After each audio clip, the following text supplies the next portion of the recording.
Dari mana asal gairah atau nafsu? Setiap perilaku memiliki gairah di tingkat permukaan dan motif yang lebih dalam. Saya sering merasakan gairah yang kira-kira seperti ini. Saya ingin makan taco. Seandainya Anda bertanya mengapa saya ingin makan taco, saya tidak akan menjawab. Karena saya perlu makan untuk bertahan hidup. Padahal sesungguhnya di tempat yang lebih dalam, saya termotivasi untuk makan taco karena saya harus makan supaya tetap hidup. Motif yang lebih dalam adalah untuk mendapatkan makanan dan air. Bahkan meskipun yang sangat saya inginkan adalah taco, beberapa motif yang lebih dalam kita antara lain menghemat energi, mendapatkan makanan dan air, mendapatkan pasangan dan berproduksi, menghubungkan dan mengikatkan diri dengan orang lain, mendapatkan penerimaan dan pengakuan dalam pergaulan, mengurangi ketidakpastian, meraih status dan prestasi. Gairah hanyalah manifestasi tertentu untuk motif yang lebih dalam. Otak manusia tidak berkembang meskipun sekarang Anda ingin sekali merokok,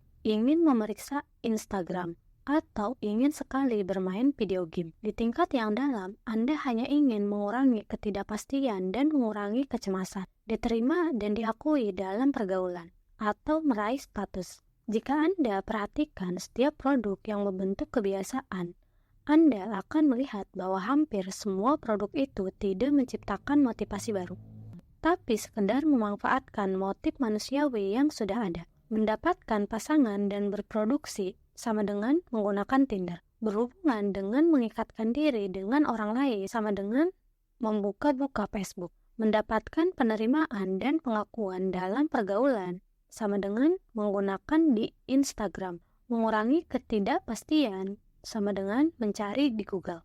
Meraih status dan prestasi sama dengan bermain video game. Kebiasaan Anda di zaman modern adalah solusi untuk hasrat dari masa lalu. Versi baru kesalahan moral lama, motif yang ada di balik perilaku manusia tetap sama. Kebiasaan tertentu yang kita lakukan berbeda hanya dalam periode sejarah. Berikut bagian yang sangat kuat.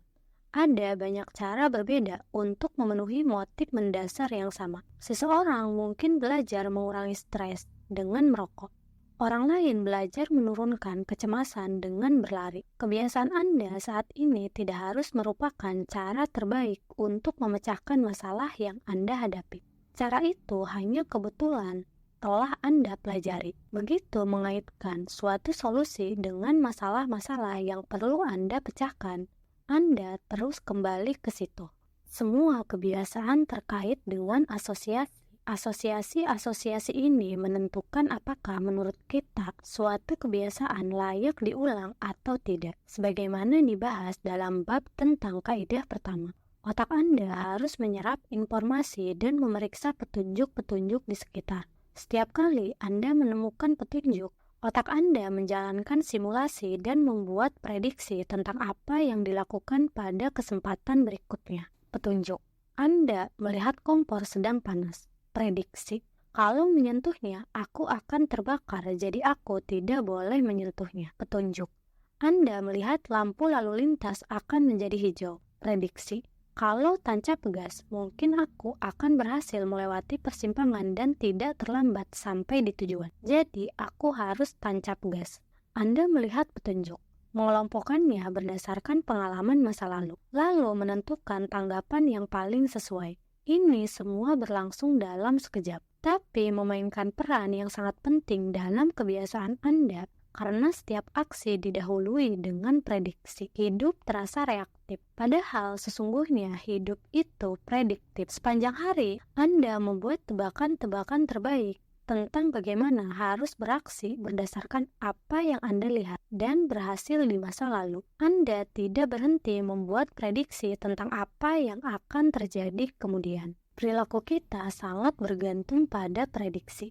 Dengan kata lain, perilaku kita sangat bergantung pada bagaimana kita menafsirkan peristiwa yang terjadi pada diri kita. Tidak harus realitas objektif peristiwa-peristiwa itu sendiri. Dua orang dapat melihat rokok yang sama. Satu orang merasakan dorongan untuk merokok, sedangkan yang lain terganggu oleh baunya. Petunjuk yang sama dapat memicu kebiasaan baik atau sebaliknya. tergantung prediksi Anda. Penyebab kebiasaan Anda sesungguhnya adalah prediksi yang mendahuluinya. Prediksi-prediksi ini mengantar ke perasaan yang terkait dengan bagaimana kita biasa menjelaskan gairah perasaan, hasrat, dorongan. Perasaan dan emosi mengubah petunjuk yang kita dapatkan dan prediksi yang kita buat menjadi sinyal yang dapat kita terapkan. Sinyal itu membantu kita menerangkan apa yang sedang kita rasakan. Sebagai contoh, entah disadari atau tidak, Anda merasakan seberapa hangat atau dingin saat ini. Jika temperatur turun 1 derajat, Anda barangkali tidak akan berbuat apa-apa. Namun ketika temperatur turun 10 derajat, Anda akan merasa dingin dan mengambil baju hangat. Perasaan dingin adalah sinyal yang menyuruh Anda beraksi. Anda merasakan petunjuk itu sepanjang waktu, tapi hanya ketika meramalkan bahwa Anda akan menjadi lebih baik dalam situasi yang berbedalah Anda melakukan aksi. Gairah adalah perasaan bahwa ada sesuatu yang hilang. Gairah adalah hasrat untuk mengubah keadaan internal. Ketika temperatur turun, ada kesenjangan antara apa yang tubuh Anda sedang rasakan dan apa yang ingin Anda rasakan. Kesenjangan antara keadaan saat ini dan keadaan yang Anda inginkanlah yang memberi alasan untuk beraksi.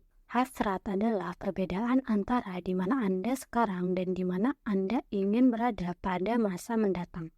Bahkan aksi yang paling kecil dipicu oleh motivasi untuk merasa berbeda daripada yang sedang Anda rasakan. Ketika Anda sedang ingin sekali makan, ingin sekali merokok, atau ingin sekali membuka media sosial, yang sesungguhnya Anda inginkan bukanlah keripik kentang, rokok, atau sekumpulan like.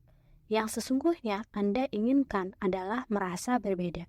Perasaan dan emosi memberitahu kita entah untuk bertahan pada keadaan saat ini atau melakukan perubahan.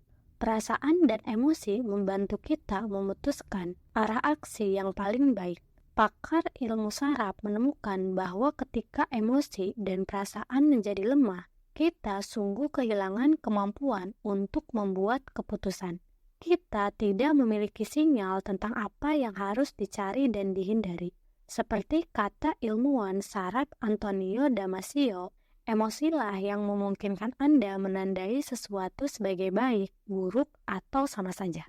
Untuk ringkasannya, hasrat tertentu yang Anda rasakan dan kebiasaan yang Anda jalankan sesungguhnya merupakan upaya untuk memenuhi motif-motif dasar yang ada di baliknya. Setiap kali suatu kebiasaan berhasil memenuhi suatu motif, Anda mengembangkan gairah untuk mengerjakannya lagi. Sejalan dengan waktu, Anda belajar meramalkan bahwa membuka media sosial akan membantu Anda merasa disukai, atau bahwa menonton YouTube akan memungkinkan Anda melupakan rasa takut. Kebiasaan menjadi menarik ketika kita mengaitkannya dengan perasaan-perasaan positif, dan kita dapat menggunakan wawasan ini demi keuntungan kita, bukan sebaliknya.